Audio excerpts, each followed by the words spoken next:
Good evening, Siddhant. Vats. Very, very special welcome to Horasis. I'm not sure if you're aware that you would probably be the youngest ever to come on board a Horasis event, which is a Global Visions community. But it tells that Horasis, which is the Global Visions community, is very inclusive in its approach to business and commerce, and is open to invite people of all background and ages. So I think it's a privilege, and thank you for being here. I know you're 18 years old, and you're the co-founder of Androidly. Yes. So my question to you would be very simple and very expected.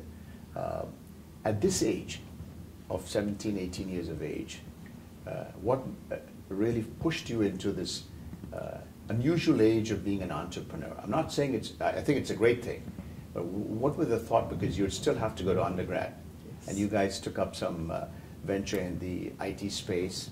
Well, technology always interested me, and I really wanted to experiment with something new. Like there had been tablets, there had been like smartphones, but there wasn't any smartwatch. There were smartwatches in the market, but there wasn't any complete Android smartwatch.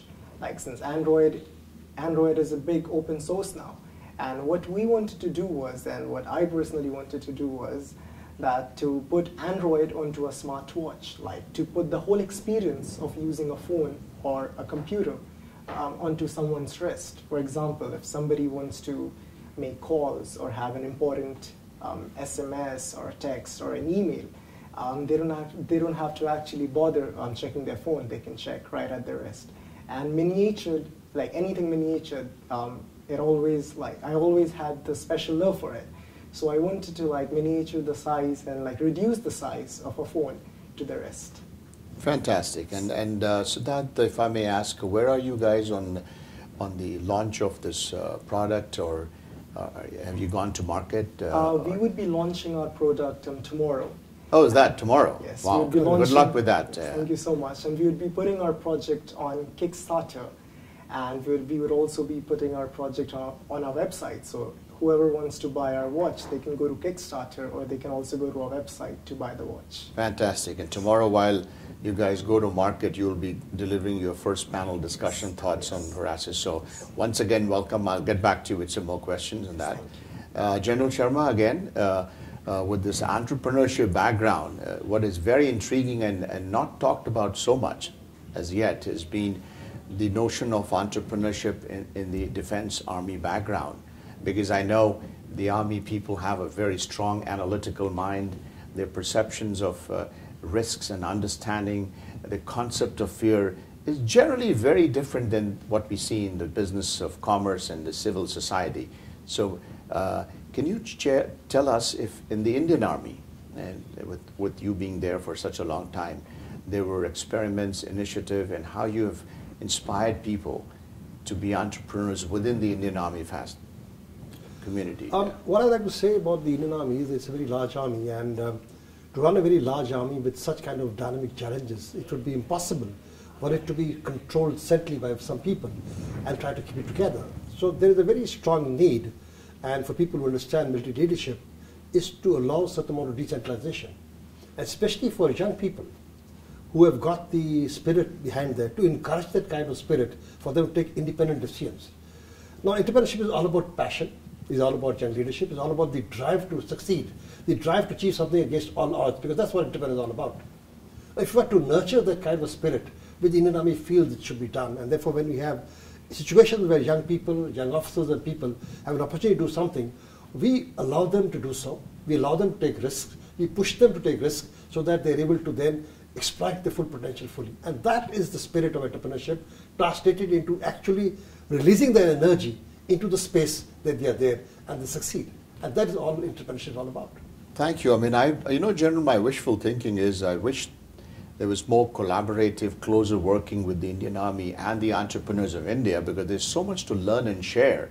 Maybe that's a food for thought. Yes, that we could work on through Horasis, an initiative yes. that brings the Indian Army and the thought process into entrepreneurship. I'm sure one of the takeaways from this yes. is that Gunjan,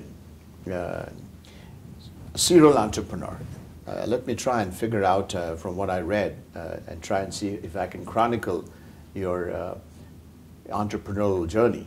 There was Parsec, then there was Whoware, then there was eGain, and now there is Metric Stream. And I'm sure there will be much more in the future. So Gunjan, you've been a serial entrepreneur. We just went through what all you have done so far. And on your left you have two entrepreneurs, one 18-year-old, one in his mid-60s who became an entrepreneur at the age of mid-63, 64. And you've been a serial entrepreneur for the last 15 years. My question to you is, this whole notion of age, you're too young, you're too old to be an entrepreneur. What's your take on that, and what's your message, if you will, and if you can, to the entrepreneurial aspirations of people around the world from a point of view of age index or the state we are in life? Sure. Now, this is a very, very important question, and I get this question from a lot of people. Is there a right age for entrepreneurship? And what is the right answer for that? And my view in this is, entrepreneurship is really about, you have to go back to what I call the history of entrepreneurship. And I've given a talk on this subject, what I call entrepreneurship is like serendipity. And if you guys think through the word serendipity, what does serendipity mean? Serendipity means accidental discovery of good things. Mm-hmm. So entrepreneurship is about accidental discovery of good things. Now, for some people, this accidental discovery can happen at the age of 18. For some, it can happen at the age of 60, or anywhere in the middle, or even later or earlier. It's very hard to kind of predict or put frameworks or boundaries around it. So in my mind, when you see a good thing happening, if you have the passion and the will and the follow-through and the desire and the drive to make an impact, you ought to follow your heart and make that happen. And it really is the challenge here for the entrepreneur is to detect that, have I discovered something? It could be a product, it could be a service, or it could be a vision, which is very, very unique. So have I come to a point where I have seen an accidental discovery of a good thing? That is when serendipity happens. That is when entrepreneurship happens. Thank you, Gunjan.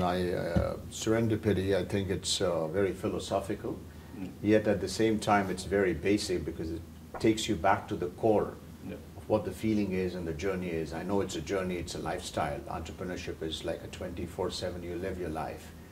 I know there's a lot of, you've done entrepreneurship both in the West in the United States as well as in India. Do you perceive or have seen some fundamental approach difference, if I could ask this question, in the entrepreneurial thought process in the West and in the Asian culture, more particularly to India? I mean, or if there are any other messages that are mitigating the whole process? My question would be more for messaging to a whole lot of hundreds of millions of people, young people or not so young people, who want to be entrepreneurs. I think you've asked a pretty important question.